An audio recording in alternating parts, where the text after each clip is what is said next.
আরে আপনাদের মঙ্গল, আশীর্বাদই তো আমাদের মঙ্গল। না না, চলুন। আমি এই যে এই জিয়ার পরে হ্যাঁ হ্যাঁ, না না চলুন, আমি দিয়ে আসছি। চলুন চলুন চলুন, আস্তে আস্তে আস্তে আস্তে। হ্যাঁ, আরে আজকে হোলির দিনে আপনাদের আশীর্বাদ পাওয়া তো ভাগ্যের ব্যাপার। এখন সব উঠেই গেছে। চলুন।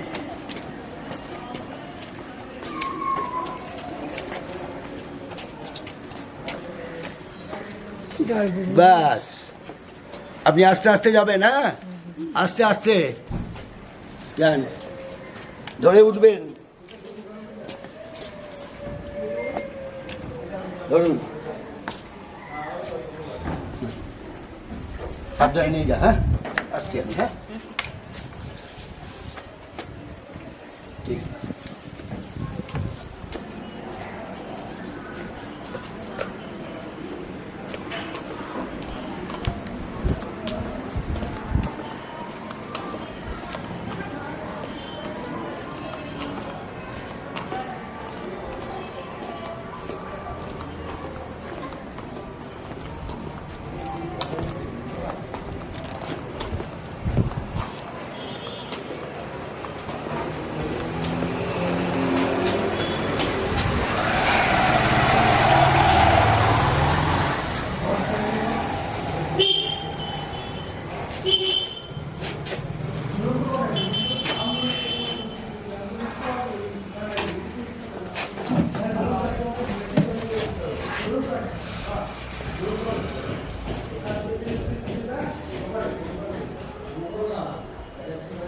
মায়ের আশীর্বাদ পেলাম। সে আমার জন্মদায়িনী মা না হলেও উনিও তো কারুর মা। আজ আমার মা নাই, কিন্তু মায়ের আশীর্বাদ পেলাম। জয় মা, জয় মা, জয় মা। আজকে হোলি, শ্রীকৃষ্ণের দোলযাত্রা। সবাই বলে হ্যাপি হোলি, আমিও বলি হ্যাপি হোলি। যেন হ্যাপি থাকে, আনন্দের মধ্যে যেন হোলিটা কাটে, যেন নিরানন্দের কারণ না হয়। কারণ আগের দিনের হোলি আর এখনকার দিনের হোলির মধ্যে অনেক তো পার্থক্য এসে গেছে। আগের হোলি আমরা উপভোগ করতাম, এখনকার হোলি ভোগ করি আমরা। আমি বলছি না যে এখন হোলিতে আনন্দ হয় না, চরম আনন্দ হয়, কিন্তু আমরা এত বেশি উচ্ছৃঙ্খল হয়ে গেছি যে রং মাখা, আবির মাখার মধ্যেই আমরা নিজেদেরকে সীমাবদ্ধ করে রাখি না। আপনারা সবাই জানেন যে যেহেতু হোলির দিন মদের দোকান বন্ধ থাকবে, তাই তার আগের দিন মদের দোকানের লাইন দেখলে মাথা খারাপ হয়ে যায়। যেমন নবমীর দিন মাংসের দোকানে লাইন পড়ে, তার 4 ডবল লাইন পড়ে মদের। কারণ কালকে তো আর পাবে না, তাই আজকে সব তুলে রাখো। কার কতটা কোটা, সে সেই মাপের মদ তোলে। আর মদ তো এখন আর খাওয়াটা একটা ফ্যাশন হয়ে গেছে। মদ খাই না বা মদ খায় না খুব কম লোকই আছে। মদ খাও, মদ যেন তোমাকে না খায়। এখন বেশিরভাগ লোককেই বা বেশিরভাগ ছেলেদের কি, বা ছেলে মেয়ে বলবো না, সবাই কি,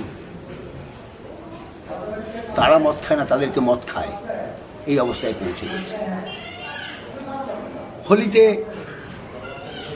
পিচকারি বিক্রি, রং বিক্রি, আবির বিক্রি আগে থেকেই ছিল।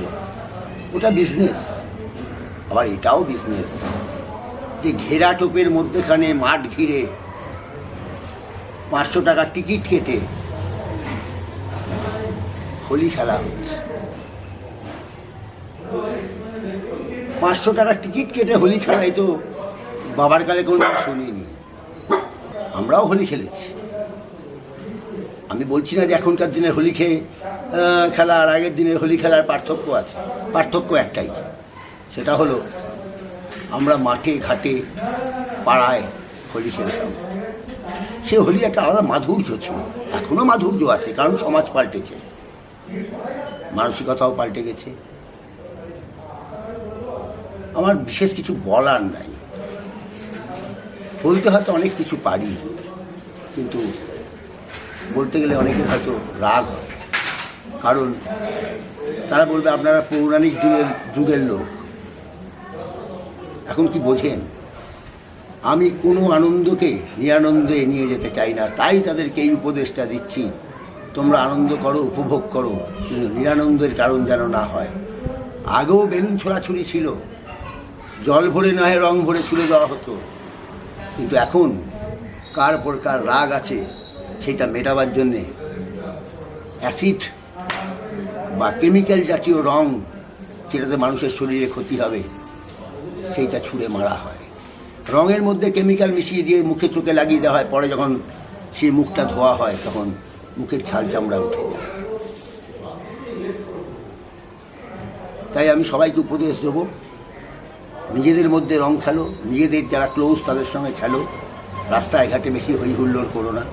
এখন তো আর একটা কথা না বলে পারছি না, এখন তো সব অকেশানেই মদ চাই, ছেলে হলে মদ, ছেলে মরলে মদ, বিবাহ হলে মদ, বিবাহ বিচ্ছেদ হলে মদ, বাবা গালাগাল করলে দুঃখে মদ, বাবা যদি আনন্দ করে জন্মদিন পালন করে তাতেও মদ। সব থেকে বড় কথা, এখন মানুষ মরে গেলে শ্মশানে যাওয়ার সময় গুনে নেওয়া হয় কজন যাচ্ছে, তবতল মদ চাই। মদ আর মদ এখন আমাদের জীবনের একটা অঙ্গ হিসাবে দাঁড়িয়ে গেছে। আমি বলবো না যে সাধু পুরুষ আমরা, কিন্তু আনন্দ উপভোগ করার জন্য যেটুকু খাওয়া দরকার সেইটুকু খাও, এর বাইরে যেও না, কারণ দিনকাল এখন খুব ভালো নয়। যদি কেউ মনে করো এটা অ্যাডভাইস তাহলে নিও, যদি মনে করো না এটা অ্যাডভাইস নয়, এটা জ্ঞান দিচ্ছে, তাহলে নিও না। আমি শুধু বলবো আনন্দকে আনন্দের জায়গায় রেখে দাও, উন্মাদনার জায়গায় নিয়ে এসো না, তাহলেই কষ্ট আছে। নমস্কার।